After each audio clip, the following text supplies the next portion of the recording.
Assalamu alaikum, Ramadan Mubarak, j'espère que le Ramadan se passe parfaitement bien pour vous, sur tous les plans spirituels, aussi bien que physiques, religieux, etc.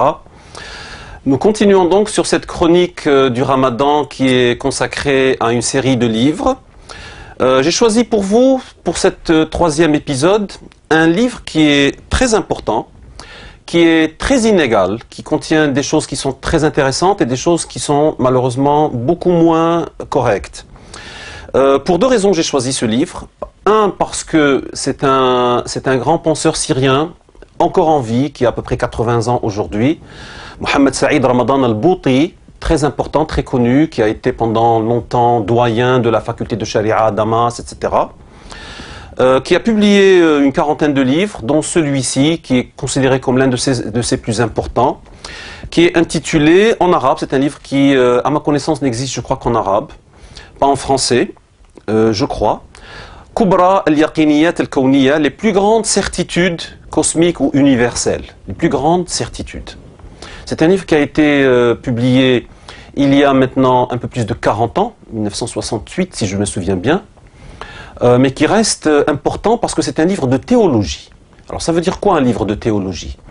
Ça veut dire que c'est un livre qui s'occupe de la connaissance des dogmes de Dieu, du Coran, des attributs de Dieu, de tout ce qu'on croit. Hein, c'est la aqida, ce sont les dogmes. Qu'est-ce qu'on croit et sur quelle base on croit cela et quelles sont les preuves que nous avons que ce que nous croyons est vrai? Quelles preuves avons-nous que Dieu existe? Quelles preuves avons-nous de ces attributs que nous acceptons?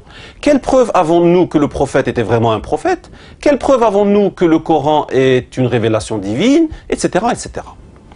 Ça, c'est dans la tradition de ce qu'on appelle dans la culture islamique le kalam. Ilm al-kalam, même en français, en anglais, ça s'appelle kalam, K-A-L-A-M.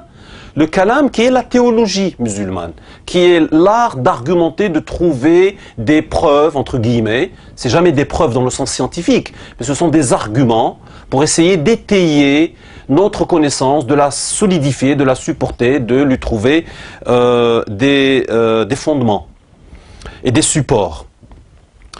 Cette tradition a existé de toute l'histoire de l'islam pratiquement, mais malheureusement en fait le kalam a beaucoup reculé. Il y a très peu de livres de théologie musulmane qui sont produits aujourd'hui.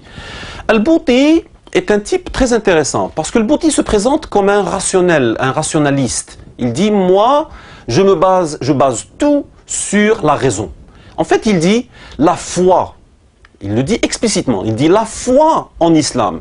Si elle n'est pas basée, argumentée, prouvée de manière rationnelle, elle est caduque.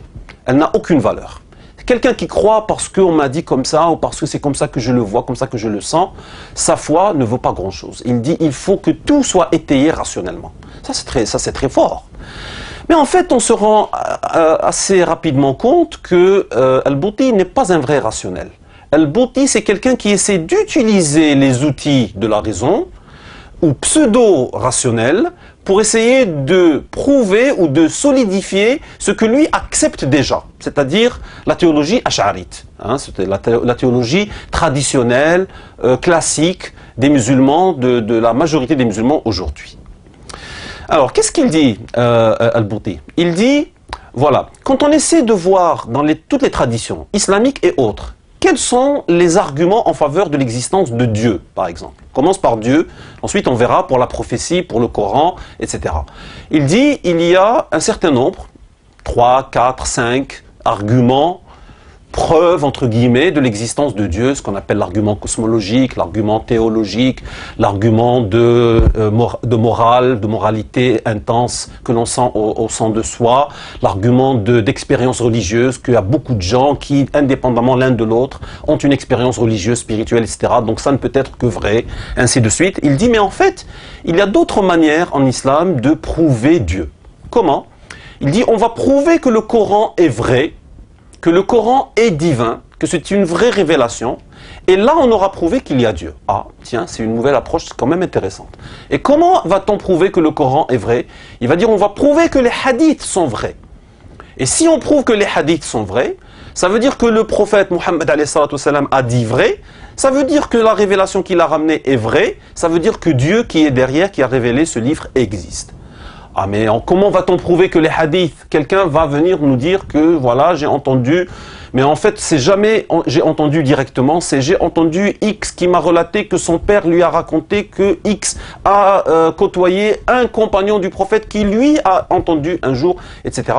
Il dit il y a les traditions, il y a les méthodes des muhaddithin, des spécialistes du hadith qui peuvent nous prouver que certains hadiths sont vrais, qu'un très grand nombre sont vrais, et donc on arrive à remonter comme ça du hadith au Coran, à la prophétie, à Dieu, ce qui est quand même une approche pas tout à fait scientifique et pas tout à fait méthodologiquement rigoureuse, mais c'est une approche que lui adopte, et il dit comme ça on arrive à ce qu'on appelle des preuves, yaqiniya, certitude.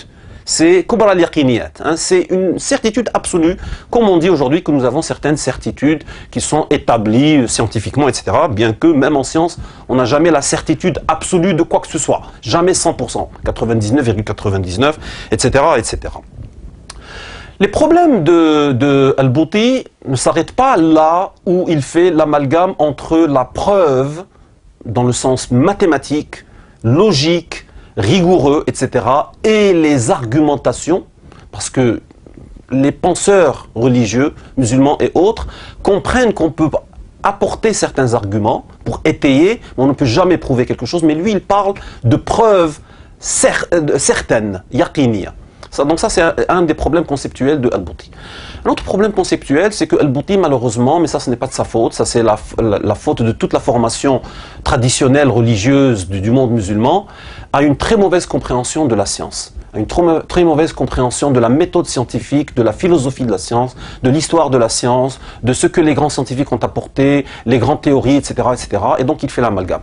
Et il commence donc à taper, à essayer de faire un clash entre Marx, qu'il considère comme un scientifique, et Darwin, et Newton, et Einstein. Il dit, vous voyez, donc Einstein dit le contraire de Newton, Newton dit le contraire de ce que disait X, Kepler, disons. Darwin vient après, il dit différent de ce que dit Y. Donc vous voyez que dans la science, il y a à boire et à manger, ce qui est une compréhension très erronée de la science, et de la méthode scientifique même, de l'évolution de la science.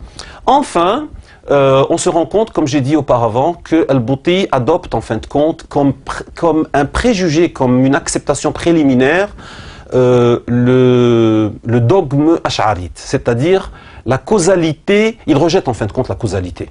Il n'y a pas de cause physique qui lie directement les événements. X produit Y, il dit non. X est relié à Y par la volonté de Dieu. C'est toujours Dieu qui est là, qui met en équation ou en relation certains faits, mais en fin de compte, c'est toujours Dieu qui est là. Mais on lui dit, mais lorsque je vois quelque chose et que je me penche directement sur sa cause, ou que je répète l'expérience et qu'elle se répète, etc., il y a causalité, il dit non. Donc si on rejette la causalité, on ne peut pas être scientifique, on ne peut pas être rationaliste en fin de compte, on devient fondamentaliste, on accepte certains fondements, on essaie d'argumenter, c'est comme si on avait déjà établi le résultat et qu'on essaie d'étayer et d'aller vers ce résultat, ce qui est une approche non scientifique. Comme j'ai dit, c'est un livre important parce que c'est un livre de théologie qui a essayé de redémarrer la théologie, qui a essayé de reprendre les grands arguments en essayant d'être aussi rationaliste que possible, etc.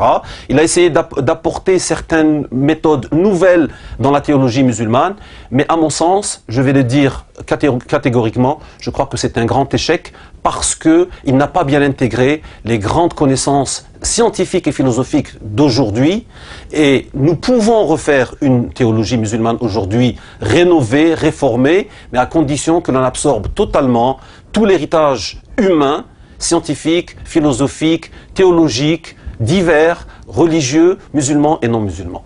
Assalamu alaikum.